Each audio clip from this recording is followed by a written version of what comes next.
The last time the UK hosted a December general election, George V was on the throne. The Flying Scotsman had just been built and those lucky enough to own a radio had just experienced the first broadcast from the BBC in Glasgow. In dull, if unexpectedly mild conditions, the eligible electorate turned out to cast their ballot, throwing the UK into constitutional chaos in the process after a minority Conservative government led by Stanley Baldwin fell to a coalition between Labour's Ramsay MacDonald and the Liberal Party less than a month later. Thankfully, things have moved on since then.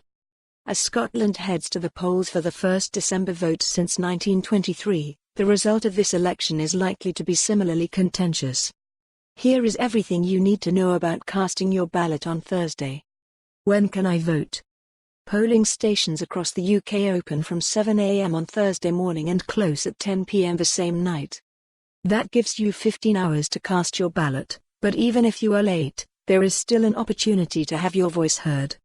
Under rules set out by the Electoral Commission, eligible voters in the queue at their designated polling station, whether inside or outside the building, must be allowed to have their vote. However, we would suggest leaving plenty of time. Where can I vote? Those registered to vote should have received their polling card, containing information on where to cast their ballot on Thursday. Dogs are not eligible to vote in general elections.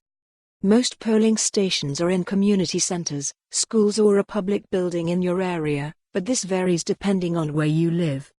But voters are reminded that they can only cast their ballot at the location listed on their polling card. If you have not received your poll card yet, get in touch with the Electoral Commission as soon as possible to avoid missing out. And if you still are not sure where to vote, the Commission's website has everything you need to find out. Do I need to take ID with me? Worried you might have to languish outside a polling station until someone who looks old enough can go in and vote for you?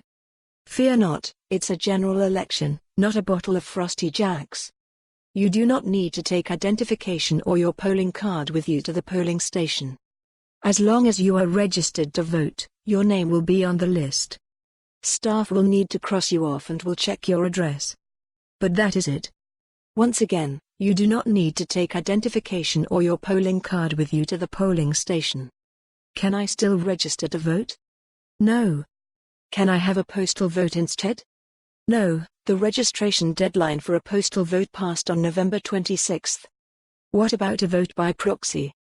Nope, the deadline was on December 4.